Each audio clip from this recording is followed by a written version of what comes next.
وہ یہ دیکھ رہا ہے کہ اس وقت کوئی سائنسی ایجاد ہو رہی ہے تو اس کے پیچھے مشاہدہ موجود ہے، اس کے پیچھے امپیریکل ایویڈنس موجود ہے، اس کے پیچھے علم کا ایک ثبوت موجود ہے، اس کے ارد گرد ہر چیز اپنی بنائے استدلال رکھتی ہے، اپنی کچھ آئیڈیالوجیکل، اپنی کوئی فنڈامنٹل، اپنی کوئی تھیوریٹیکل روٹس رکھتی ہے.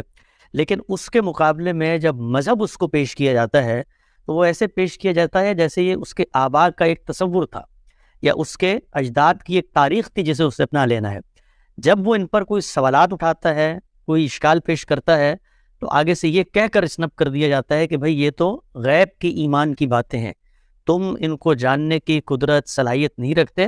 ہاں اگر تم نے ان علوم کو سمجھنا ہے تو پھر ایک لمبا سفر ہے جو تمہیں طے کرنا پڑے گا، اور اس سفر میں بھی یہ طے کر دیا گیا ہے کہ اس مذہب کی یہ 4 5 6 مین اسٹریم انٹرپریٹیشنز ہیں، ان میں سے کسی ایک کو تم نے اپنانا ہے اور اس کے بعد تم کسی نتیجے تک پہنچ جاؤ گے. آج کے جدید پڑھے لکھے نوجوان کو یہ بات نہ صرف یہ کہ کسی نقطہ نظر کی طرف متاثر کرنے یا مائل کرنے کا باعث نہیں بن سکتی، بلکہ اس نقطہ نظر کے بطلان اور اس نقطہ نظر کی جس کو آپ کہتے ہیں کمزوری کی طرف غمازی کرتی ہے. یعنی یہ بات اس پر واضح ہو جاتی ہے کہ باقی تو جتنے نقطہ نظر یا آدرش مجھے بتائے جاتے ہیں وہ اس اعتماد سے بتائے جاتے ہیں کہ میں انہیں سمجھ سکتا ہوں، میرے اندر اس صلاحیت، قدرت، صحیح ملکہ موجود ہے. لیکن یہ مذہبی لوگوں کے پاس جب میں مذہب کی بات پوچھتے جاتا ہوں تو یہ سب سے پہلے کہتے ہیں کہ عقل کا دروازہ بند کرو، یہ تو غیب کی باتیں ہیں، دیکھو یہ آباء کی تاریخ ہے، یہ انبیاء کے سلاسل ہے، یہ سب مانتے چلے آئے، لہذا تم بھی اس کو مان لو. پہلا چیلنج جو اس وقت ہماری مین اسٹریم مذہبیت کو درپیش ہے، جب میں کہتا ہوں مین اسٹریم مذہبیت کو تو اس میں کوئی طنز یا تعریض کا جملہ نہیں ہے. اگر میں مذہب کو مانتا ہوں، میرا مذہب پر اعتماد ہے، میں مسلمان ہوں، شعور کے ساتھ سمجھتا ہوں کہ اللہ تعالیٰ کا یہی دین سچا دین ہے، تو اس دین کو پیش کرنے والے جو بھی حلقات موجود ہیں، وہ روایت پسندوں کے ہوں، وہ قدامت پرستوں کے ہوں، یہاں تک کہ وہ انتہا پسندوں کے ہوں، وہ متجددین کے ہوں، یہ سب لوگ مذہب کی اپنی اپنی توجیحات پیش کر رہے ہیں. ان میں سے اگر کسی بھی توجیح کے نتیجے میں لوگ مذہب سے برانگیختہ ہوتے ہیں تو یہ میرا نقصان ہے بطور ایک مذہبی آدمی کے. لہذا یہ سارے گروہ ہمارے گروہ ہیں، یہ سارے لوگ ہمارے ہی لوگ ہیں، یہ سب مذہب کی ایک توجیح پیش کر رہے ہیں. تو مذہب کی وہ توجیح جو روایت پسند بالعموم پیش کرتے ہیں، اس کے مقابلے میں سب سے بڑا چیلنج یہ ہے کہ اس عہد کے اندر آپ یہ کام نہیں کر سکتے. جب میں کہتا ہوں اس عہد کے اندر تو اس کا یہ مطلب نہیں کہ اس سے پہلے عہد میں اگر آپ یہ کام کرتے تو جسٹیفائڈ اور کوالیفائڈ ہوتا، نہیں، اس عہد میں یہ کام چل جاتا، اس عہد میں لوگ اس کو مانتے تھے. بڑا مشہور کہا جاتا نا کہ الناس ولا دین ملوکہم، لوگ اپنے بادشاہوں کے مذہب پر ہوتے تھے. ملوکیت کا دورہ تھا، فاتحین حملے کرتے تھے، طاقت کرتے تھے، غلبہ حاصل کرتے تھے، لوگ ان کے باجگزار بن کے دنیا میں رہتے تھے، مذہبی نظریہ بھی اسی کے تحت پروان چڑھتا تھا. یہ کام دنیا کی تاریخ کے اسٹیج پر ختم ہو چکا ہے. ہم یہ دیکھتے ہیں کہ آزاد مملکتیں ہیں، آزاد ریاستیں ہیں، اس وقت اس آزاد ریاستوں سے آگے بڑھ کے آزادی کا ایک غلغلہ ہے جس کو انسانیت نے بطور مذہب کے اپنا لیا ہے. ہیومنزم کی بات ہے، انسان کے سوشل اور انسان کے یونیورسل ہیومن رائٹس کی بات ہے. دنیا اس پر متفق ہو گئی ہے کہ انسان آزاد ہے اپنے نظریات کے اختیار میں، اپنے اظہار کے پیرایوں میں. تو یہ دور ایک مختلف دور ہے، عصر حریت ہے، ایج آف فریڈم ہے، ایج آف لبرٹی ہے. لوگ آگے بڑھ کے اپنے خیالات کا اظہار کریں گے. تو اس سے پہلے اگر یہ بات ان سے منوائی جاتی تو شاید وہ مان بھی لیتے، درست اس وقت بھی نہ ہوتی. لیکن اس عہد میں یہ اتنا بڑا چیلنج بن گئی ہے کہ آپ کسی روایت کے زور پہ، کسی مقدمے کے زور پہ، کسی جہنم کی وعید کی بنیاد پر اس سے مذہبی مقدمات منوا نہیں سکتے. جب نہیں منوا سکتے تو پھر اس کا ایک نتیجہ مرتب ہوگا. اس کا نتیجہ نکلے گا کہ جو حوصلہ مند لوگ ہوں گے، جو خرد افروز لوگ ہوں گے، وہ آگے بڑھ کے ان خیالات کو گلی بازار میں، چوک چوراہوں میں چیلنج کریں گے، ان پر رد عمل کا اظہار کریں گے. وہ یہ بتائیں گے کہ یہ کتنی کمزور کاٹھیوں کے اوپر کھڑی ہوئی اتنے گہرے مذہبی مقدمات ہیں جن کو اس طرح پیش کیا جاتا ہے. ایک دوسرا نتیجہ یہ نکلے گا کہ ایک بہت بڑی تعداد ان لوگوں کی جو حوصلہ مند نہیں ہوں گے، مذہبی نظریات کو اپنا تو لیں گے معاشرے کے زور پہ، سوسائٹی کے زور پر، والدین کے پریشر میں، لیکن شعوری طور پہ مذہب ان کی کبھی دریافت نہیں بنے گی. جب پہلی نسل میں یہ کام ہوتا ہے کہ شعوری طور پہ مذہب ان کی دریافت نہ بنے، تو اس کا مطلب ہوتا ہے کہ وہ آئندہ آنے والے نسلوں میں اس مذہبی روایت کی صلاحیت کو کمزور کرنے پہ آمادہ ہیں. ان کے اوپر پریشر تھا، ان کے بچوں پہ نہیں ہوگا تو وہ بھی باہر کے انہی راہوں پہ نکل پڑیں گے جس طریقے سے پہلا گروہ نکلا تھا. اس پوری صورتحال کا حل کیا ہے؟ جب میں اپنی زندگی پہ نظر دوڑاتا ہوں اور میں اپنے اس فکری سفر کو بھی دیکھتا ہوں، وہاں سے بھی مجھے یہ اندازہ ہوتا ہے، اور موجودہ عہد کے تغیرات پہ بھی جب ایک نظر دوڑائی جاتی ہے تو اس سے بھی معلوم ہوتا ہے کہ مذہبی مقدمات کی پوری اورینٹیشن کو ہم نے خارج میں بیٹھ کے تشکیل کیا ہے. یعنی مذہب کیا ہے، مذہب کے سورسز کیا ہیں، مذہب کا مقصد کیا ہے، مذہب انسان سے متعلق کیسے ہوتا ہے، خدا کی منشا کیا ہے، دروئے زمین پہ اس کی ہدایات کیا ہیں، کیسے جزا و سزا کا پورا نظام مرتب ہوگا، مذہب کن سوالوں کا جواب دیتا ہے، یہ سارے کے سارے جو لے آؤٹ اور ایک 4 کارنرز مذہب کے متعین کرتے ہیں، وہ ہم نے مذہب کے بجائے خارج میں بیٹھ کر اپنے عرف، اپنے کلچر، اپنے حالات، اپنے چیلنجز کا جواب دینے کے لیے مذہب کے نام پر وضع کی ہیں. مذہب کے حوالے سے اگر ہم یہ چاہتے ہیں کہ اس کی حقیقی تصویر لوگوں کے سامنے آئے تو پھر یہ لازم ہے کہ مذہب کو اس کی اوریجنل اور پیور فارم میں دنیا تک پہنچایا جائے، بالخصوص نوجوانوں تک. یعنی انہیں یہ بتایا جائے کہ دیکھیے مذہبی مقدمات یا مذہبی روایت بھی علم کی دیگر روایتوں کی طرح ایک روایت ہے. جس طرح وہاں پر سمجھنے میں اختلافات ہوتے ہیں، جس طرح وہاں پر انسانی افکار کی آمیزش ہو جاتی ہے، جس طرح وہاں پر تاریخ اثر انداز ہوتی ہے، جس طرح وہاں پر کلچر کا ایک سراغ ہے جو نقوش پہ سامنے آتا ہے، یہی معاملہ مذہبی روایت میں بھی ہوتا ہے. لہٰذا مذہبی روایت کو مذہب کا اصل مقدمہ نہ سمجھا جائے. مذہب کے اوریجنل سورسز موجود ہیں، وہ لکھے ہوئے بھی ہیں، وہ عملی روایت میں بھی ہیں، وہ اس ذریعے سے ہم تک پہنچتے ہیں جس ذریعے سے ہم دنیا میں کسی علم میں قطعیت کا حصول یعنی ایبسولوٹ ریئلٹی تک پہنچتے ہیں. تو یہ مذہبی مقدمات بھی ہمیں اسی طرح اپنے آپ سے روشناس کرواتے ہیں. معاف کیجیے.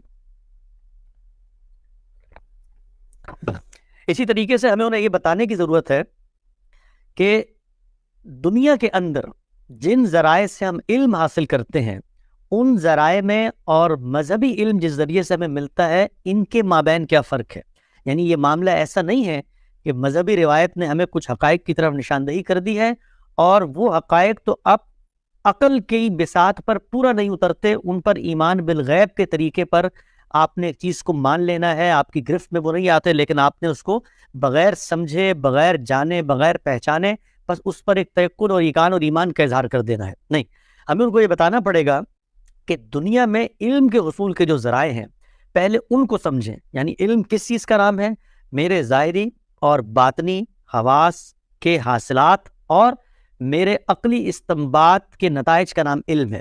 دنیا کے اندر یا میں خارج میں غور کرتا ہوں، اس سے تجربہ ہے، مشاہدہ ہے، ان تجربات مشاہدات کو میں شیئر کرتا ہوں تو اس سے ایک استقراء کا عمل ہوتا ہے اور عالمگیر تجربات اور حقائق کی صورت میں ایک چیز ڈھل جاتی ہے. یا میں اپنے باطن کی طرف نظر دوڑاتا ہوں، کچھ میرے اندر کی چیزیں رکھی ہوئی ہیں، میں ایک اخلاقی شعور رکھتا ہوں، میں ایک عقلی شعور رکھتا ہوں، میرے اندر جمالیاتی حس ہے، میں اپنے داخل اور اپنے باطن کو حواس کے ذریعے ایکسپلور کرتا ہوں، انہی کو میں شیئر کرتا ہوں. اسی طریقے سے میری عقل معلوم سے نامعلوم کا سفر طے کرتی ہے.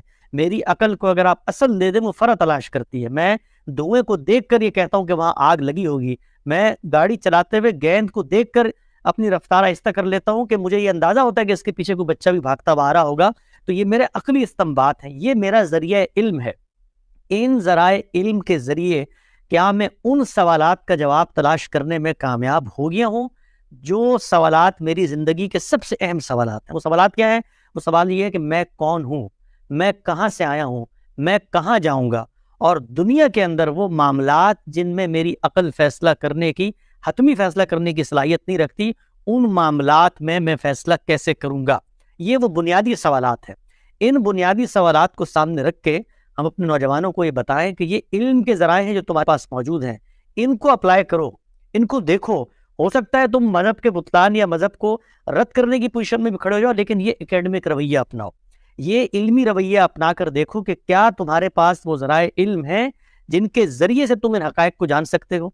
ہم یہ جانتے ہیں کہ انسان نے اپنی تاریخ میں اپنے انہی ذرائع پر اعتماد کرتے ہوئے ایک لمبے عرصے تک ان سوالات کے جوابات تلاش کیے، اور آخر کار وہ اس نتیجے تک پہنچ گیا کہ یہ ساری کی ساری چیزیں تخیل پر مبنی تو ہو سکتی ہیں، لیکن انسان کے حواس یا انسان کے حسی مشاہدات یا ان کے عقلی استنباط اس کو قطعیت تک نہیں پہنچاتے. آج بھی آپ دیکھیں کائنات کے حوالے سے جو توجیہات کی جا رہی ہیں ان میں بھی آخر کار ایک عقلی استنباط کا طریقہ اپنا لیا جاتا ہے اور بتایا جاتا ہے کہ یہ دنیا بگ بینگ کے اصول پہ اس لیے بنی ہے کیونکہ ہم ایک لیبارٹری میں چھوٹے درجے پر ایک ایکسپلوژن کرنے میں کامیاب ہو گئے. وہاں پر بھی کوئی حسی مشاہدہ نہیں ہوتا، یہی عقلی استنباط ہوتا ہے. تو یہ ذرائع علم ہیں جن کے ذریعے سے ہم حقائق تک پہنچتے ہیں. مذہبی مقدمہ ایک چوتھا ذریعہ علم ہے. وہ ذریعہ علم مجھ تک کیسے پہنچتا ہے؟ وہ خدا کے کچھ منتخب پیغمبروں کے ذریعے پہنچتا ہے. وہ خدا کی کتاب لے کر آتے ہیں. وہ کتاب اپنے بارے میں یہ فیصلہ کرتی ہے کہ دنیا کے اندر حق و باطل کے معاملات، دنیا کے اندر انسان کے نزاعات، ان سب کے بارے میں حرف آخر قول فیصل اللہ کا وہ کلام بنے گا۔ ہم نوجوانوں کو یہ بتائیں کہ وہ کلام ہم تک علم کے اس محکم ذریعے سے پہنچتا ہے کہ جس پر دنیاوی جو ظاہری حادثات ہیں ان کی روشنی میں کوئی اعتراض نہیں کیا جا سکتا۔ انسانوں کی اتنی بڑی تعداد، تواتر اور جس کو آپ کہتے ہیں نسل در نسل، جیل انل جیل جیسے حقائق کو منتقل کرتی ہے، ایسے پیغمبروں کی عملی روایت وہ سنت کی صورت میں ہو یا پیغمبروں کی الہامی کتابیں وہ ہم تک پہنچی ہیں، ڈاؤٹ لیس ہیں، اس میں کوئی امکان کسی شبے کا نہیں ہے، پوری کی پوری امت نے اس کو ہم تک پہنچایا ہے۔ ہم جب ان کا جائزہ لیتے ہیں تو وہ ہمیں یہ بتاتی ہے کہ مذہب محض بن دیکھے مان لینے کا نام نہیں ہے، بلکہ جس طریقے سے انسانی عقل کام کرتی ہے انہی عقلی اصولوں پر اللہ تعالیٰ اپنی کتاب میں فطری استدلالات کے ذریعے انسانوں کو اپنے نقطہ نظر، اپنے نظریے کی طرف متوجہ کرتے ہیں۔ وہ فکری استدلالات کیا ہیں؟ میرا سب سے پہلے باطنی مشاہدہ، میں ایک علم ہوں جو ساتھ لے کر آیا ہوں۔ میرے ٹوئنز ہیں، 2 بچے ہیں، وہ دونوں بچوں کو یکساں ماحول ملا، والدین ان کے یکساں ہیں، خوراک ان کی یکساں ہے، رہتے ایک جگہ پہ ہیں، خارج میں جو ان کا انٹریکشن ہے وہ سب کا سب یکساں ہے، لیکن ان دونوں میں 2 ڈفرینٹ شخصیات کا ظہور ہو رہا ہے۔ یہ کس چیز کی علامت ہے؟ یہ اس چیز کی علامت ہے کہ انسان جب اپنے باطن پہ نظر دوڑاتا ہے تو اس کو یہ اندازہ ہوتا ہے کہ اس کے اندر کچھ علوم و فنون اللہ تعالیٰ نے رکھ دیے ہیں، اس کے اندر جمالیاتی حس ہے، اور وہ حس یوں نہیں ہے کہ معاشرے کے تعامل یا معاشرے کے اثر انداز ہونے کے نتیجے میں سامنے آتی ہے، نہیں، وہ پوٹینشلی اپنے اندر موجود ہے۔ ایک دفعہ اس کو اسپارک مل جائے، ایک دفعہ اس کو راہ دکھا دی جائے تو وہ حکم لگانا شروع کرتی ہے۔ انسان کے اندر حسن و قبح، انسان کے اندر خوبصورتی بدصورتی، انسان کے اندر اچھائی برائی، انسان کے اندر نیکی بدی، ان سب کا وہ علم ودیت کر دیا گیا ہے جس سے کوئی مفر نہیں ہے، جس سے کوئی انکار نہیں ہے۔ اسی کی بنیاد پر عالمگیر اخلاقیات وجود میں آتی ہے۔ آپ دیکھیے کہ لوگ مختلف مذہبی نظریات اپناتے ہیں لیکن بیسک ہیومن ویلیوز پہ سب کا اتفاق ہے۔ اس کی وجہ کیا ہے؟ اس کی وجہ ہے کہ خیر و شر کا تصور انسان کی فطرت پہ موجود ہے۔ تو میرے باطن کے اندر مجھے یہ گواہی ملتی ہے کہ میرے اندر یہ روشنی موجود ہے۔ میں اپنے خارج میں دیکھتا ہوں تو سب سے پہلے اپنا وجود، پھر یہ کائنات، پھر اس کی آفاقیت، پھر اس کے اندر ایک اتھا معنویت اور گہرائی اور ربط و نظام، یہ سب مجھے بتاتا ہے کہ یہ مخلوق ہیں، یہ بنائی گئی ہیں۔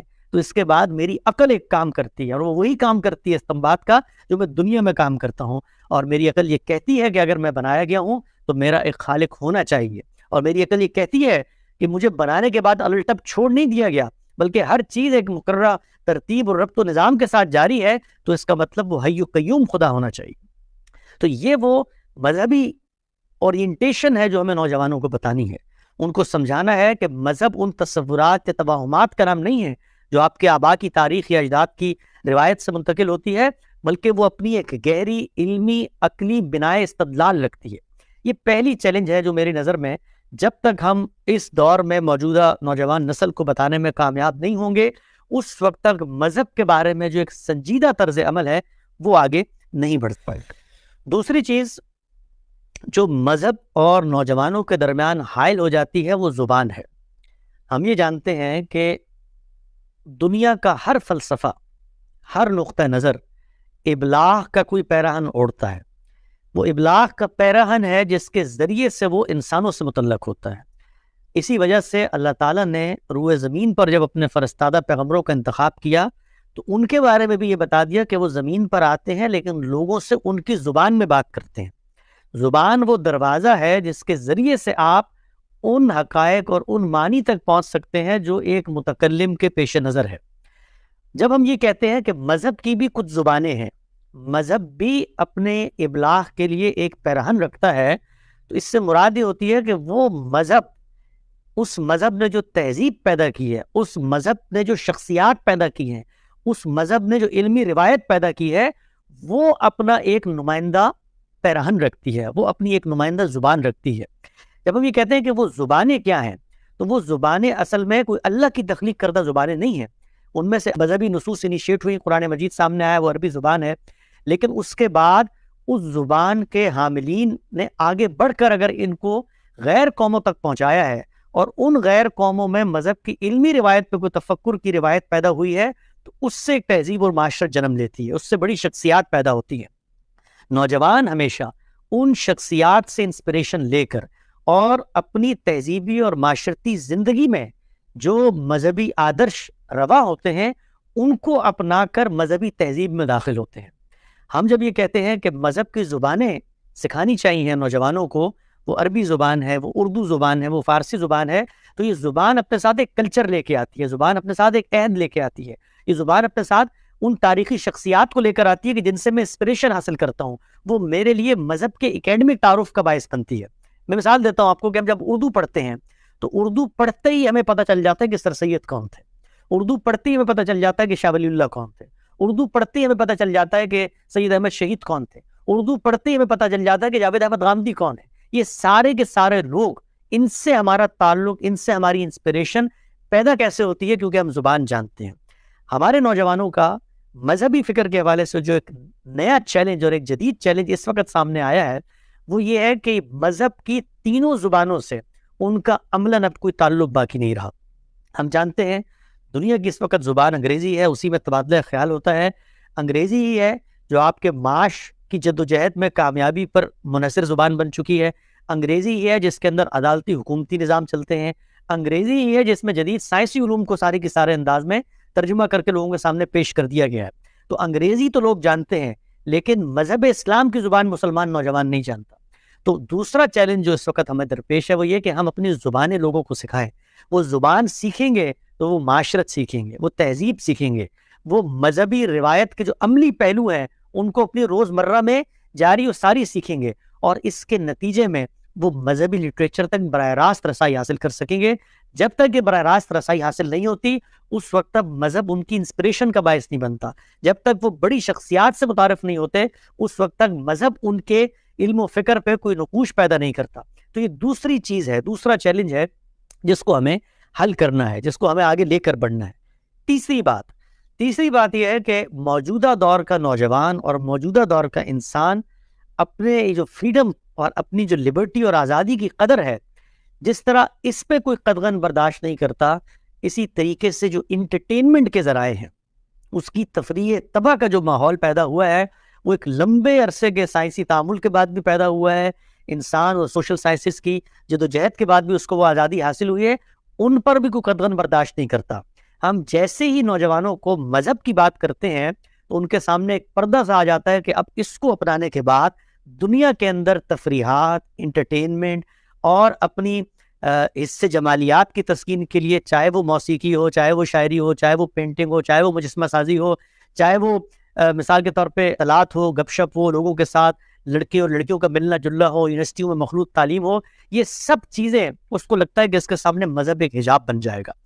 بہت بڑا طبقہ ہے نوجوانوں کا، میرا ان سے انٹریکشن رہتا ہے، بات چیت کرتا ہوں، اندازہ یہ ہوتا ہے کہ ان کو لگتا ہے کہ جیسی مذہب کے ہم قریب آئیں گے تو یہ ساری پریویلیجز جو بطور انسان مجھے 21ویں صدی میں حاصل ہیں یہ مذہب مجھ سے چھین لے گا۔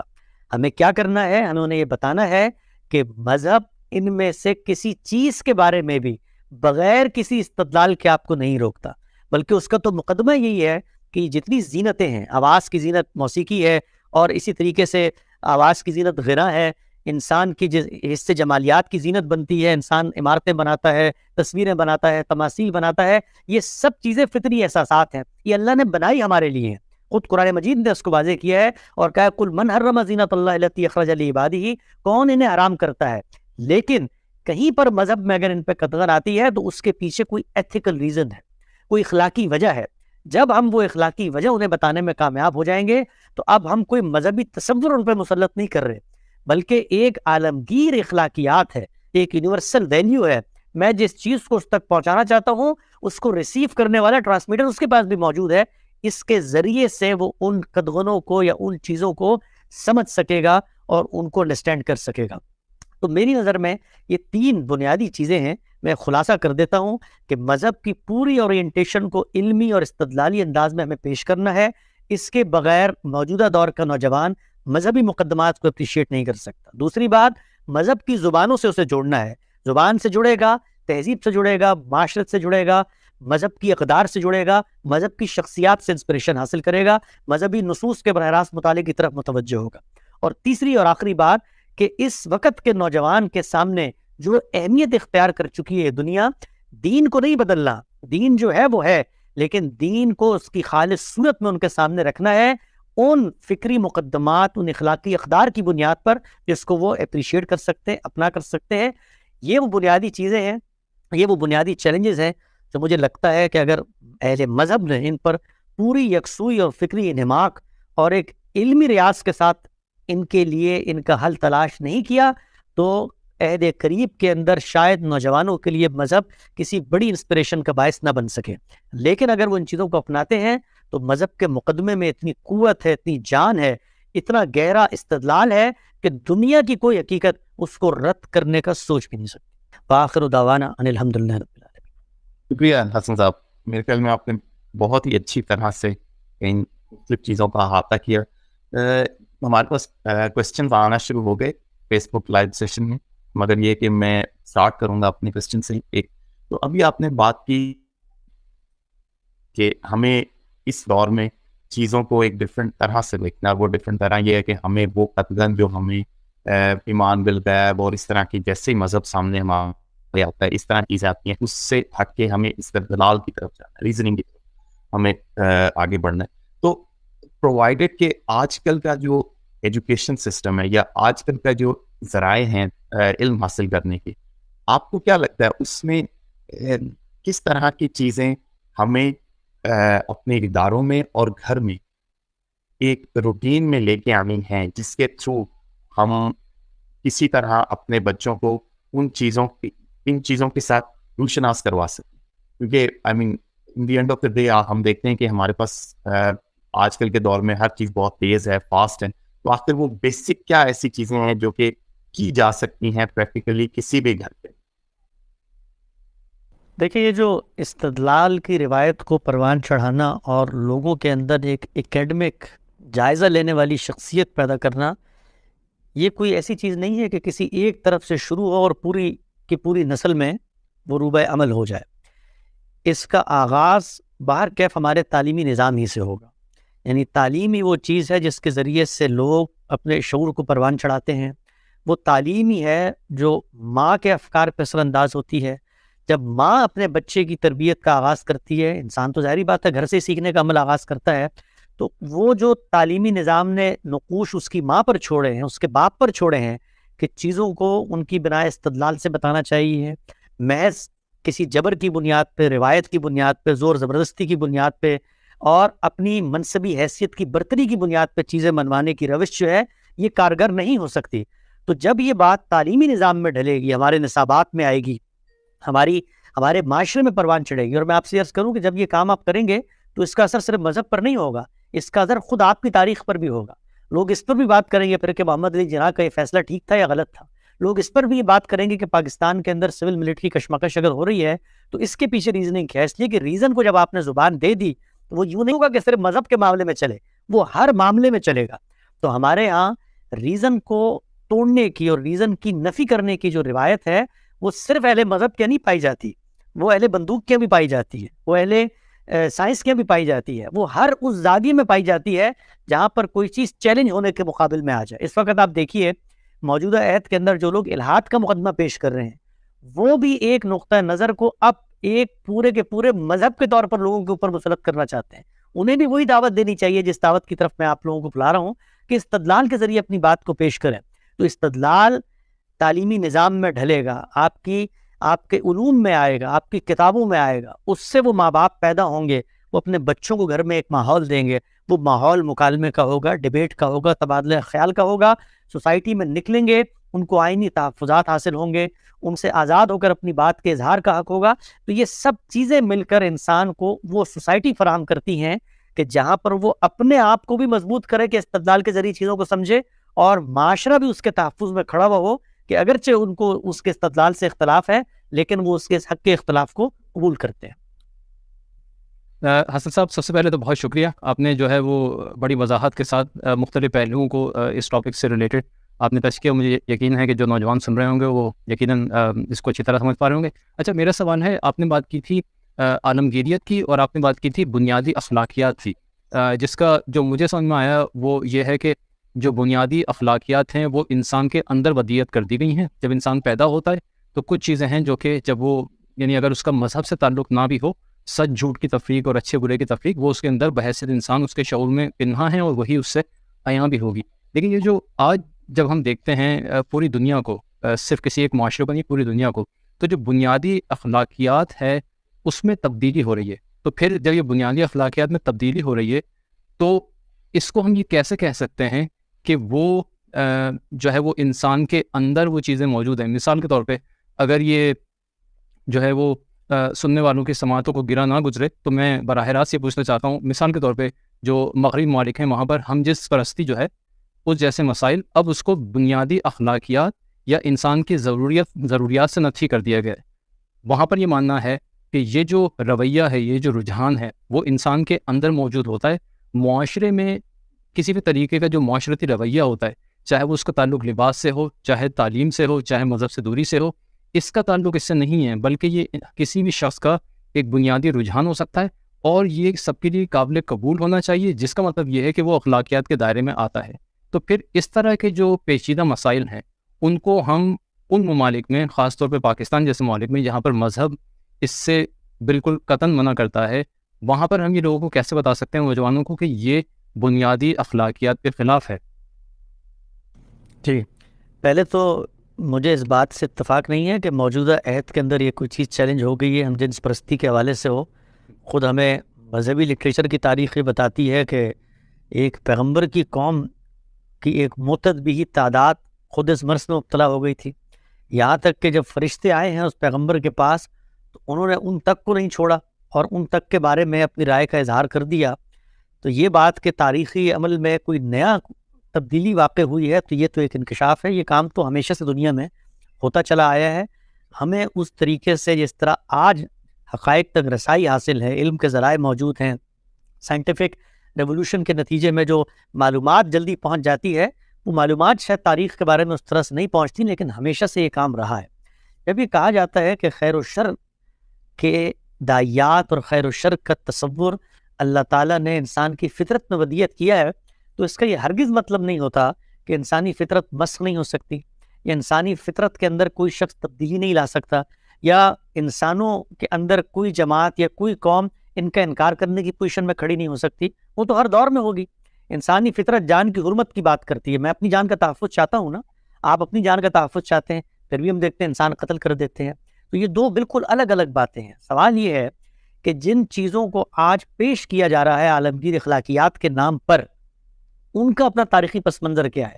ان کا تاریخی پس منظر یہ ہے کہ ان چیزوں کو دبانے کے لیے، ان چیزوں کو مسخ کرنے کے لیے، وہ غلطیاں جو لوگ کر رہے تھے، وہ فکری غلطیاں جو ان کی آ گئی تھی، اس کے لیے بھی ظلم اور جبر کا طریقہ اپنایا گیا. کیسے ہم جنس پرستوں کو دنیا کے اندر سزائیں دی گئیں، کیسے ان کو ہیومیلیشن کا نشانہ بنایا گیا، کیسے ان کو طعن و تشنیع کا نشانہ بنایا گیا، ایک رد عمل ہے جو موجودہ دور میں سامنے آتا ہے. دنیا میں سب سے اچھا طریقہ کسی بھی صورتحال کے جائزے کا یہ ہوتا ہے کہ آپ اس فریق کی جانب کھڑے ہو کر دیکھیں کہ وہ ان چیزوں کو کیسے دیکھ رہا ہے. یعنی ایک دور تھا کہ وہ شخص جس نے دوسری جنگ عظیم کی فتح میں برطانیہ عظمیٰ کے لیے کردار ادا کیا، وہ شخص بھی جب ثابت ہو جائے ہم جنس پرست ہے تو اس کو بھی سزا دی جاتی ہے، اس قومی ہیرو کو بھی نہیں بخشا جاتا. اور یہ دور کہ جس کے اندر انسان آزاد ہے، اس کی فکر آزاد ہے، وہ ارادے اور اختیار کی آزادی کے ساتھ چل سکتا ہے، تو وہ اب اس فکری رد عمل میں مبتلا نہیں ہوگا کہ وہ اپنی ان چیزوں کو خود عین فطرت قرار دے، لوگوں سے منوائے. تو یہ ایک رد عمل ہے جس کا مظاہرہ آپ کو دنیا میں ملتا ہے. اس کا ہرگز یہ مطلب نہیں ہے کہ اس کے مقابلے میں انسان کے جو مجموعی تصورات ہیں مشترکہ طور پہ انسانیت نے اس کو پوٹلی میں ڈال کے کہیں بند کر دیا ہے. یعنی اگر یہ کام انسانیت کر لے تو 100 سال عمر ہے اس دنیا کی. ہم جنس پرستی کو انسان بطور ایک نظریے کے اپنا لے تو بچے نہیں پیدا ہوں گے اس کے بعد، اور بچے نہیں پیدا ہوں گے تو دنیا آپ سے آپ ختم ہو جائے گی. آج بھی مغرب ہو یا مشرق ہو، خاندان کو وہ اہمیت دی جاتی ہے، شادی کا انسٹیٹیوشن موجود ہے، لوگ بچے پیدا کرتے ہیں، ان کی پرورش پرداخت اپنے لیے باعث اعزاز سمجھتے ہیں.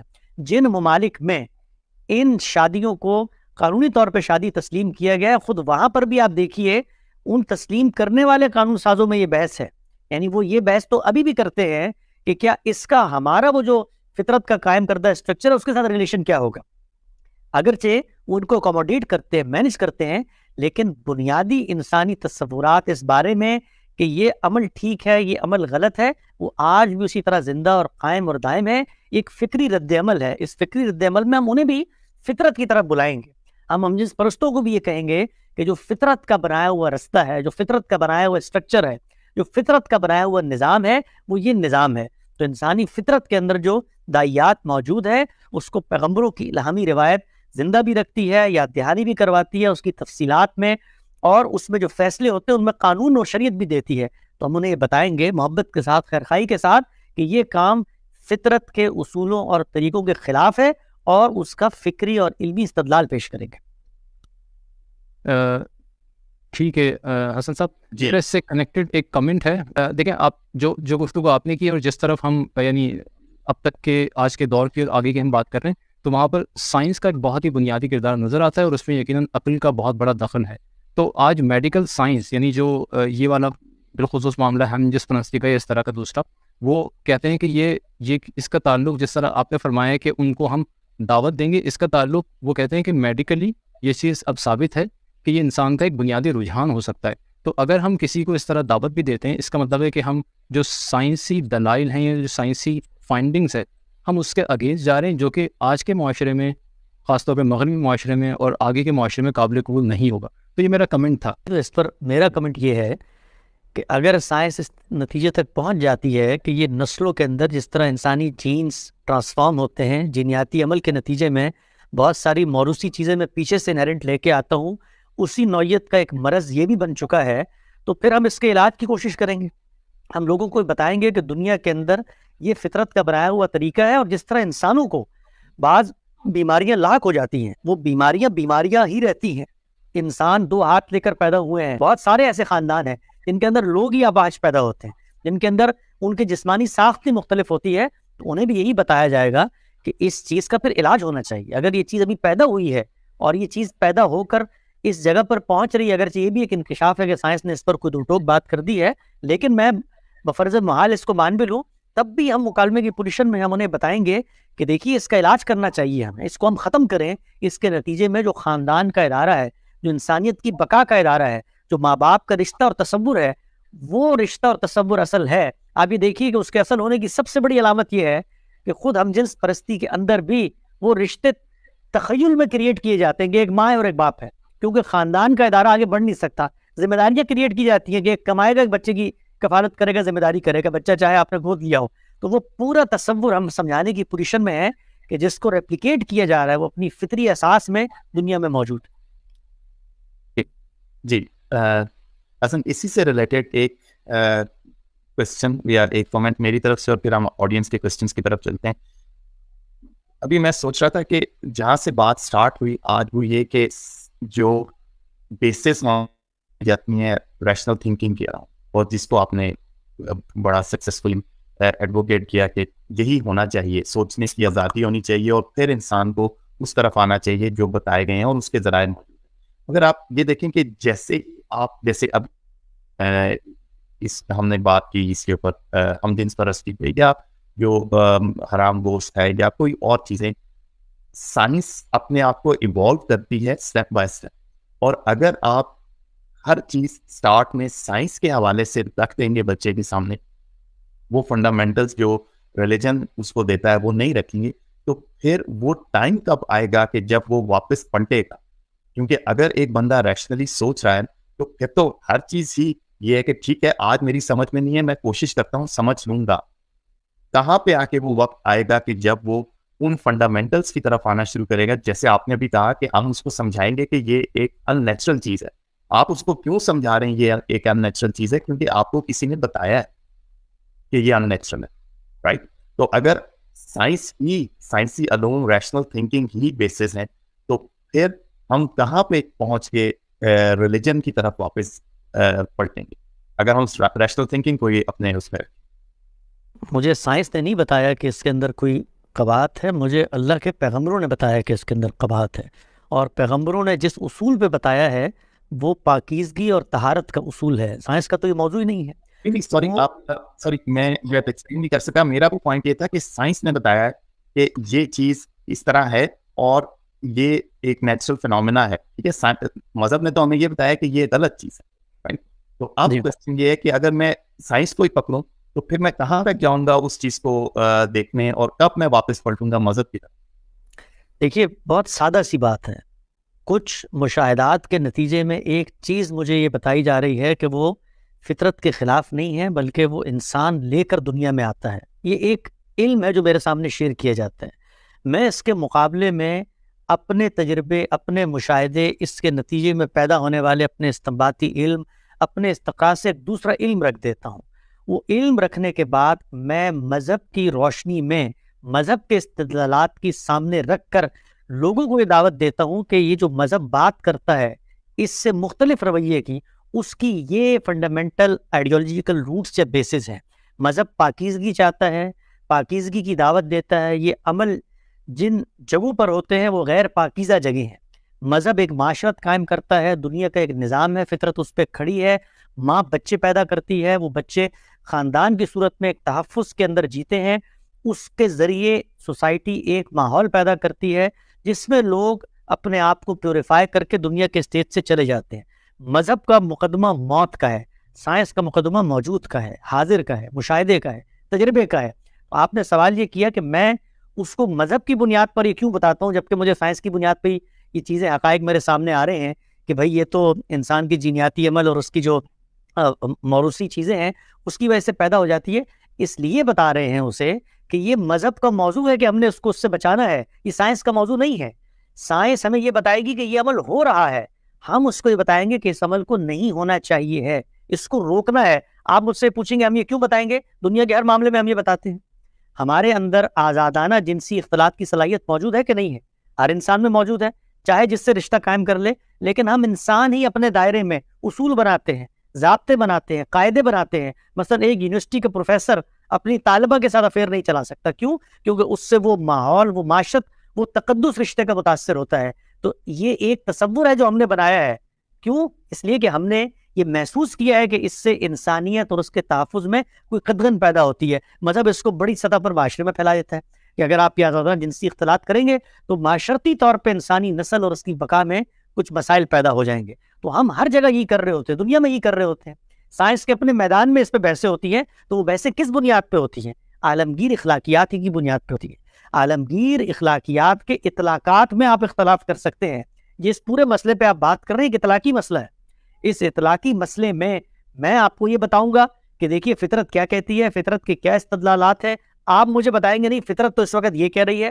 ہم دونوں اس پر ڈیبیٹ کریں گے، استدلال کے ذریعے ایک نتیجے تک پہنچ جائیں گے. آپ کو حق ہے آپ اپنے نتیجے پر قائم رہیں، مجھے حق ہے کہ میں اگر کسی مذہبی نقطہ نظر کو درست سمجھتا ہوں، اس کے نظریات کو علمی عقلی طور پہ کوالیفائی کر کے پریزنٹ کرنے کی پوزیشن میں ہوں، تو میں لوگوں کو دعوت دوں گا اور بتاؤں گا کہ اس عمل سے دور رہو.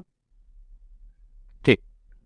میرے خیال میں اب ہم کوسچنس کی طرف چلتے ہیں. پہلا جو کوسچن ہے وہ ہمارے پاس ہے کہ ہمارے ہاں جو ٹریڈیشنل ایجوکیشن ہے اسلام کی، اور جس طرح آپ پروگریسو ڈفرینٹ پیتھس آ رہے ہیں، تو آپ کو ان میں کہیں پہ کوئی کنیکشن اس طرح کا نظر آتا ہے کہ یہ فیوچر میں اکٹھے چل سکیں؟ کیونکہ ٹریڈیشنل جو ہے آئی تھنک جو وہ کہنا چاہ رہے ہیں وہ یہ ہے کہ ٹریڈیشنل ایجوکیشن کا فٹ پرنٹ بہت بڑا ہے، اسپیشلی جب ریلیجیس ایجوکیشن کی بات کرتے ہیں. تو آپ کس طرح دیکھیں؟ دیکھیے یہ جو ٹریڈیشنل اور پروگریسو اور ماڈرن اسکول آف تھاٹ ہیں، مذہب کے بارے سے اگر آپ پوچھیں تو مذہب کو تو ان میں سے کسی بھی چیز کی کوئی طلب نہیں ہے. وہ صرف یہ آپ لوگوں سے مطالبہ کرتا ہے، ہر وہ آدمی سے جو اس کا علمی مطالعہ کرنا چاہتے ہیں، کہ اس کے اندر اتر کے اس کے حقائق، اس کی معنویت کو تلاش کیا جائے.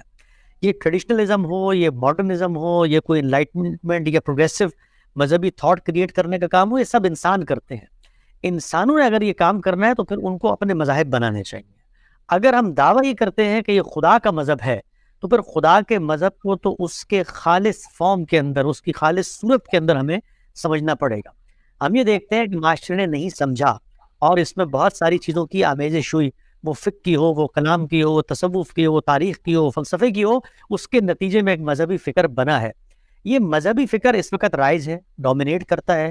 اس کے مقابل میں جب کوئی بات کی جاتی ہے، اس کو چیلنج کیا جاتا ہے، تو بہت کم آوازیں ہیں جو اس کی حمایت یا اس کی سپورٹ میں کھڑی ہوتی ہیں. کیا ان کے درمیان کوئی برج قائم کیا جا سکتا ہے؟ جیسے ہی برج قائم کیا جائے گا تو پھر جو ٹریڈیشنل روایت ہے وہ پھر کھڑی نہیں رہ سکتی، اس لیے کہ وہ کھڑی ہی جمود پر ہے. وہ کھڑی ہی اس بات پر ہے کہ روایت کے اندر کوئی انحراف نہیں ہو. جیسے ہی انحراف کی آپ صورت کھول دیں گے تو وہ پھر تو روایت پہ کھڑی نہیں رہے گی، وہ پھر استدلال پہ آ جائے گی، وہ پھر نصوص کے جائزے پر آ جائے گی. تو ان دونوں کے درمیان ملاپ کی کوئی صورت نہیں ہے سوائے اس کے کہ دونوں طرف سے مکالمے پہ، ڈیبیٹ پہ لوگوں کو آمادہ کیا جائے اور یہ کہا جائے کہ آپ اپنے اختلافات کو اللہ کی کتاب کے سامنے پیش کریں. اور جب اللہ کی کتاب کے سامنے چاہے وہ ٹریڈیشنل اسکول آف تھاٹ ہو چاہے وہ ماڈرن اسکول آف تھاٹ ہو پیش کرے گا تو وہاں پر ایک میزان، ایک حکم، ایک بساط، ایک کسوٹی، ایک مہیمن موجود ہے اور وہ خدا کی کتاب کے الفاظ ہیں. وہ فیصلہ کن ہو جائیں گے. ورنہ نہ ہم روایت پسندوں سے کوئی چیز بنوا سکتے ہیں نہ روایت پسند متجدین سے کوئی چیز بنوا سکتے ہیں. اگلا کوشچن ہمارے پاس ہے اور وہ ہے ورک لائف بیلنس سے ریلیٹڈ اور اس میں مذہب کے رول سے. تو آج کل کی زندگی میں میرے خیال میں جو کوشچن ہے وہ میں پڑھ دیتا ہوں. Can I balance work life and religion living in Western society? دیکھیے مذہب کے جو آپ سے لازم تقاضے ہیں جو آپ کے روزمرہ معمولات اور اوقات میں سے آپ کو الگ ہو کر ادا کرنے ہوتے ہیں وہ اتنے مختصر ہیں کہ اس سے زیادہ وقت ہم 10 گنا زیادہ وقت اپنی تفریحات میں، اپنے وقت کے ضیاع میں، اپنی تخلیقی صلاحیتوں کو مس کرنے میں گزار رہے ہوتے ہیں. یعنی کل مذہب کا تقاضا آپ سے عملی طور پہ وقت دینے کے لیے کیا ہے؟ وہ 5 نمازیں ہیں جو دن میں آپ نے ادا کرنی ہیں. ان میں آپ 10-10 منٹ اگر لگا لیتے ہیں، 5-7 منٹ وضو کے لگا لیتے ہیں، اس اہتمام کے لگا لیتے ہیں، تو کل ملا کے 1-1.5 گھنٹہ 24 گھنٹے کی زندگی میں جو خدا کے سامنے حاضری کے لیے آپ پر لازم کر دیے گئے. اس کے بعد زندگی میں ایک دفعہ حج لازم ہے. رمضان سال میں ایک دفعہ آتا ہے، اس میں آپ نے روزہ رکھنا ہے، اس روزے کے ساتھ سارے کام انجام دینے ہیں، کوئی پابندی نہیں ہے آپ پہ سوائے کھانے پینے کے. یہ لازم تقاضے ہیں. جو آپ کماتے ہیں اس میں سے آپ نے زکوٰۃ دینی ہے. سرکار کو ٹیکس دیتے ہیں، اس کو زکوٰۃ سے منع کر لیں، وہ وہی ٹیکس تھا جو اسلامی حکمرانوں کے لیے لازم کر دیا گیا تھا کہ وہ مسلمان اپنی جو شہری ہیں ان سے وہ دیں گے. تو یہ لازم تقاضے ہیں. اس سے منیمم تقاضے دنیا میں شاید کسی نقطہ نظر یا کسی مذہب نے انسانوں سے لیے ہوں. اس کے بعد اخلاقیات کا ایک امتحان ہے. وہ ورک پلیس پہ ہوں، وہ گھر میں ہوں، وہ باہر ہوں، وہ سفر میں ہوں، وہ حضر میں ہوں. مذہب مطالبہ کرتا ہے انسانوں سے اچھے معاملات کریں. یہ وہ چیز ہے جو عالمگیر اخلاقیات پہ مبنی ہے. کوئی مذہب کا ایک انہونا کوئی مطالبہ بھی نہیں ہے. تو آپ کی ورک لائف آپ پوری زندگی گزاریں. سائنسدان بننا چاہتے ہیں آپ، کارپینٹر بننا چاہتے ہیں آپ، ایسٹروناٹ بننا چاہتے ہیں، علم حاصل کریں. نماز کا وقت تو جا کے نماز پڑھیں، نماز کے بعد پھر سرگردہ ہو جائیں. کوئی ذمہ داری نہیں ہے کسی عام مسلمان پہ پوری دنیا میں دعوت پہنچانے کی. کوئی ذمہ داری نہیں ہے کسی عام مسلمان پہ اللہ کے راستے میں جہاد کرنے کی. یہ ذمہ داریاں نظم اجتماعی پر ڈالی گئی ہیں. انہوں نے ریاست کو منظم شکل دی ہے. وہ ان چیزوں کو اپنائیں گے، دین کا علم علماء پہنچائیں گے اپنے دائرے میں، اپنے دوستوں کے حلقے میں، اپنے گھر میں. جہاں کوئی بات اچھائی کی محسوس ہوتی ہے بیان کر دی. اگر اس کا کوئی فائدہ ہوتا ہے، قرآن مجید نے کہا فذکر ان نفعت الذکر، اگر کوئی فائدہ ہے تو بات کرو ورنہ خاموشی رہو. تو یہ وہ چیزیں ہیں. اس میں کون سی ایسی جگہ ہے جہاں پر آپ کی جو ورک لائف ہے اور جو مذہبی مطالبات ہیں وہ کوئی ڈس بیلنس پیدا کرتے ہیں؟ ہم کیسے ایکسپیکٹ کر سکتے ہیں کہ جو مسائل ہیں وہ مذہب ان کا سلوشن دے سکتا ہے، جبکہ ہر وقت جو ہے جیسے ہی ایک دور ختم ہوتا ہے اس سے دوسرے دور میں آتے ہوئے مسائل چینج ہوتے جاتے ہیں. تو ہم کیسے اس چیز کو ریلیٹ کرتے ہیں اپنی تمام جو مذہبی پریکٹسز کے ساتھ؟ مذہب موت کے سوال کا جواب دیتا ہے. کون سے دور میں موت کا سوال جو ہے وہ تغیر پذیر ہو گیا؟ یعنی ہمارے سامنے جو تاریخ موجود ہے اور قریب عہد میں دیکھ لیں پچھلے 200 سال میں جس وقت یہ سارا سائنسی غلغلہ ہوا ہے، جس کے نتیجے میں ایجادات ہوئی ہیں، روز نئی نئی چیزیں آ رہی ہوتی ہیں، تو اس میں جو سب سے بنیادی سوال ہے جس کا جواب مذہب دیتا ہے وہ موت ہے. کیا تغیر واقع ہوا؟ لوگوں نے مرنا چھوڑ دیا ہے، موت پہ ہم نے قابو پا لیا ہے، کیا کیا ہے؟ یعنی اس میں اطلاق بڑے سے بڑا فلسفہ، بڑے سے بڑا نظریہ، بڑے سے بڑا نقطہ نظر اطلاق میں آگے اپنا کھرا کھوٹا واضح کرتا ہے. یہ تو ایک تصور کی بات ہے کہ جی مسائل تبدیل ہو رہے ہیں اور اس کے بعد مذہب کیا کرے گا. مسئلہ بتائیے آپ کون سا مسئلہ ہے؟ وہ مسئلہ سامنے رکھیں کہ موجودہ زمانے نے پیدا کیا ہوا انسان وہی ہے، اس کے وہی مسائل ہیں جو پہلے دن تھے، وہی آج ہیں. کہاں سے آیا ہے، اس کی اصل کیا ہے، وہ مادہ ہے، وہ حیات ہے، وہ شعور ہے، وہ کہاں جائے گا. وہ معاملات جن کے بارے میں فیصلہ کرنے کی اس کے پاس کوئی عقلی بساط موجود نہیں ہے، کیسے فیصلہ کرے گا؟ کیا تبدیلی آئی ہے اس میں؟ یہ ایک ذرے برابر کی تبدیلی نہیں آئی اور آئے گی بھی نہیں. کیوں؟ اس لیے کہ انسان وہی ہے، انسان کے بنیادی مسائل اور سوالات وہی ہیں. یہ جو تبدیلیاں آتی ہیں اطلاقی مسائل کے اندر آتی ہیں.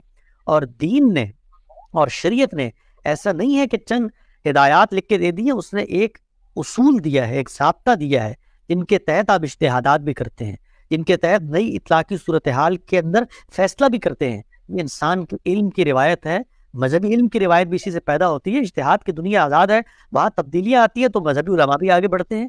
غور و فکر کا ایک عمل ہوتا ہے، اس کے نتیجے میں حکم لگاتے ہیں. وہ حکم ممکن ہے آج غلط ہو، کل ٹھیک ہو جائے، یہ ہر معاملے میں ہوتا ہے.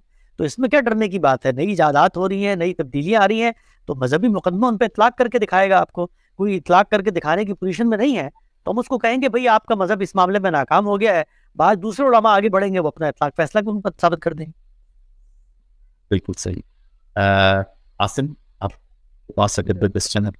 جی اعظم صاحب آپ نے جو ہے وہ ایک بہت اچھی جو ہے وہ بات کہی تھی, خاص طور پہ نوجوانوں کے حوالے سے, کہ نوجوانوں کو جو ایک مسئلہ ہے جس کی وجہ سے نوجوان دین کی طرف آتے ہوئے تھوڑا سا ہچکچاتے ہیں, گھبراتے ہیں, وہ یہ ہے کہ ان کو یہ لگتا ہے کہ جو ان کی زندگی میں چیزیں شامل ہیں, مثال کے طور پہ تفریح و تباہ کی بھی چیزیں, وہ ان سے اچانک چھین لی جائیں گی. تو آپ کے مطابق ہمیں ان کو یہ پیغام دینا ہے کہ مذہب جو ہے وہ اس طرح کی چیزوں میں کوئی رکاوٹ کے طور پہ نہیں آتا ہے, ماں سوائے اس کے کہ کوئی اخلاقی پہلو اس میں نکلتا ہو. جس طرح جو ہے وہ مخلوط محافل ہو گئیں اور اسی طریقے سے جو ہے وہ نوجوانوں کے مختلف مسائل ہیں. تو مجھے لگتا ہے کہ اگر ہم یہ پیغام ان تک جانا یہ بتاتا ہے کہ مذہب جو ہے وہ ان کی یا موجودہ دور کے ضرورت رجحانات کی وجہ سے مولڈ کیا جا سکتا ہے, یعنی ہر چیز میں ایک درمیانی راستہ نکالا جا رہا ہے ان کو فیسیلیٹیٹ کرنے کے لیے. یعنی آپ, جس کا یہ مطلب یہ ہو سکتا ہے کہ آپ جس طریقے سے چاہیں اس کو اس طریقے سے اپنائیں, بجائے اس کے کہ جو مذہب کی ریکوائرمنٹ ہے اس کو اندر قائم رہیں. اور یہی میرے خیال میں جو آپ نے ایک اور بات کہی تھی, یہی مسئلہ ہے کہ جو ٹریڈیشنل اور پروگریسو یا ماڈرن تھاٹ ہیں, آپ نے کہا کہ وہ جمود کا شکار ہے, تو وہ تو اس پر کہتے ہیں کہ نہیں یہ بلیک اینڈ وائٹ ہے, ایسا ہے, ایسا کرنا ہے تو کرنا ہے, ورنہ نہیں کریں گے تو آپ اس سے باہر ہو جائیں گے. اچھا, ان کا خیال ہے کہ جو پروگریسو اسکول آف تھاٹ ہے وہ ہر چیز میں درمیانی راہ نکالتا ہے. تو آپ اس کو کیسے دیکھتے ہیں کہ کیا واقعی ہم مذہب کو نوجوانوں کے لیے ان کو فیسیلیٹیٹ کرنے کے لیے ہر چیز چینج کرتے جائیں, ان کو کہتے جائیں every thing is okay as you wish?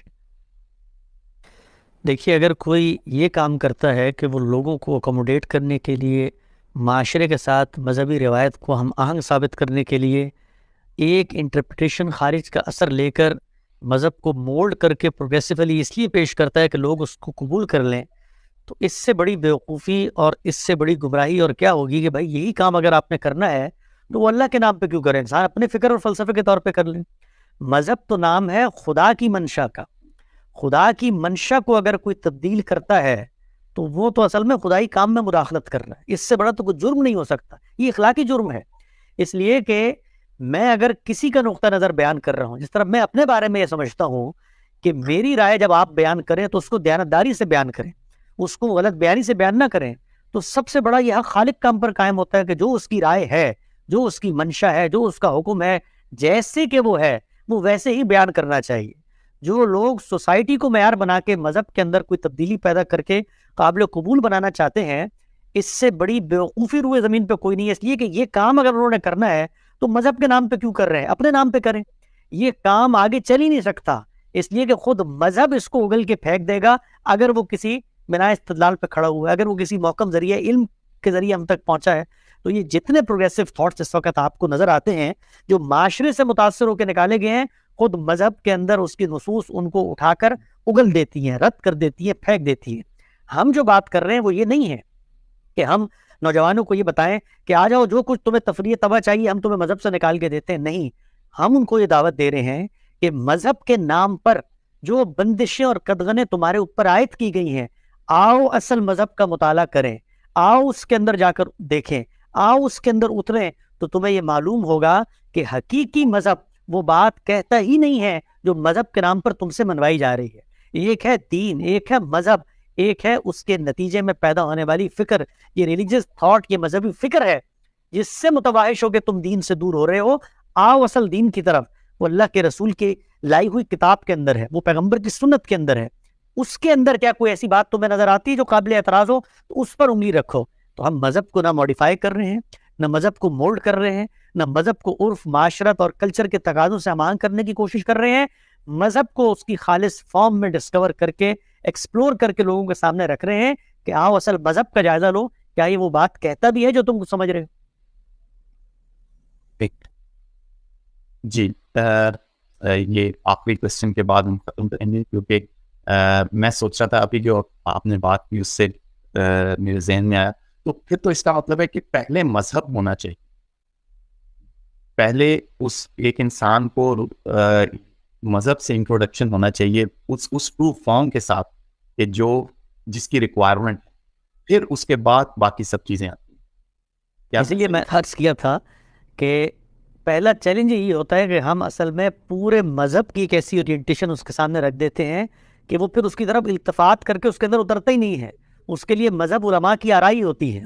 تو ہمیں سب سے پہلا کام یہ کرنا ہے کہ علمی طور پہ بتائیں کہ یہ دیکھیے کیا ذریعہ علم ہے, اس کے کیا سورسز ہیں, کیا مصادر ہیں, ان میں بات کہاں کیسے بیان ہوئی ہے, اس کا جائزہ لیا جائے. وہ یہ کام اسی لیے نہیں کرتا کہ ہم نے مذہب کی پوری اورینٹیشن کو تقلید کے بندھن میں باندھ کے اس کو بتا دیا ہے کہ مذہب وہ ہوگا جو ہمیں علماء بتائیں گے. تو ہمیں اس کو آگے بڑھ کے یہ بتانا ہے کہ ہر علم و فن کے علماء کی سرپرستی اور ان کی رہنمائی ہی میں ہم کسی علم اور فن کو جانتے ہیں, لیکن اس کا ہرگز مطلب یہ نہیں ہوتا کہ ہم اوریجنل سورسز تک رسائی حاصل نہ کر سکیں یا اوریجنل سورسز کو ایک طرف رکھ کے لوگوں کی انڈرسٹینڈنگ کو اوریجنل سورس قرار دیں.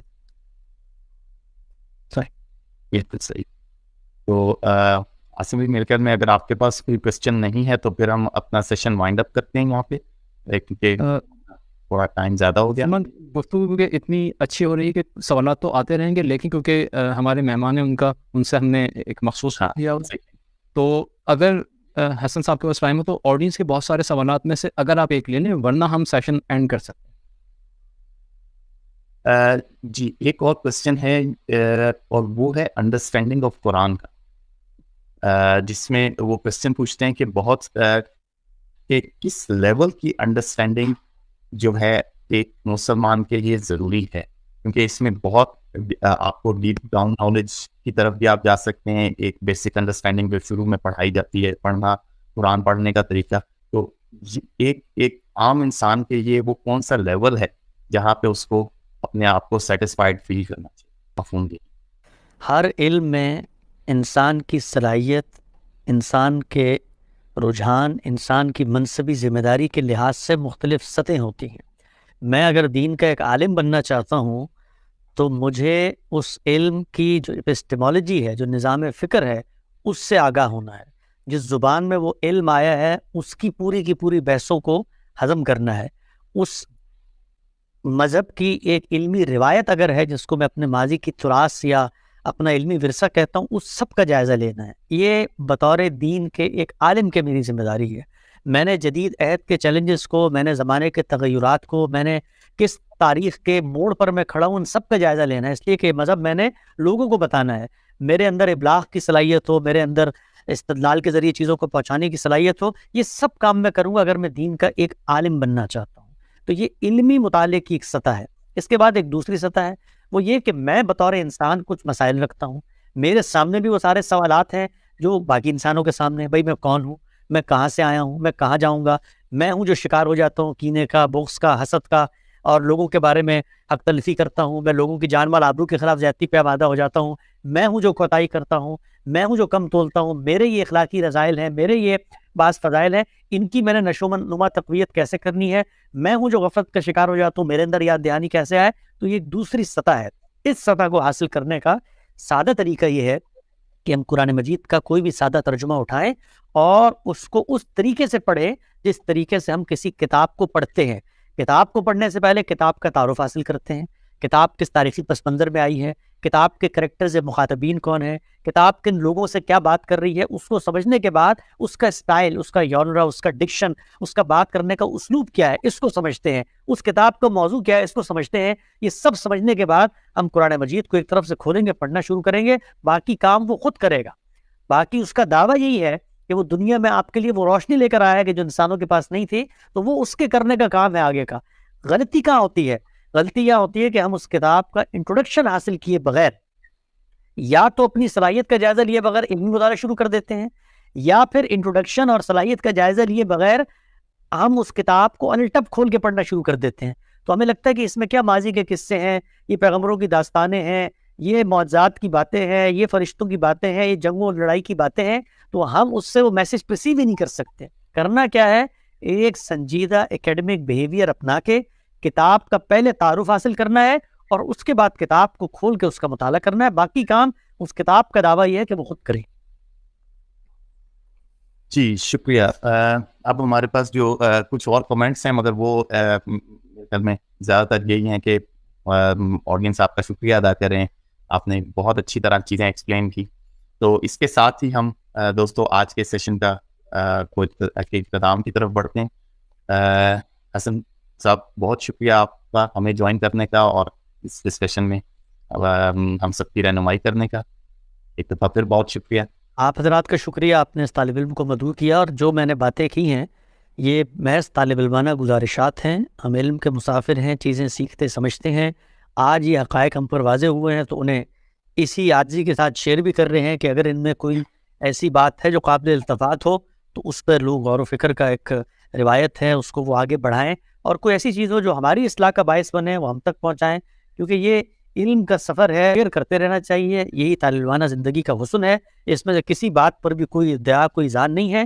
اب تک یہ حقائق واضح ہوئے ہیں، اس کے بعد کوئی نئی چیز سامنے آئی تو انشاءاللہ اسے بیان کریں.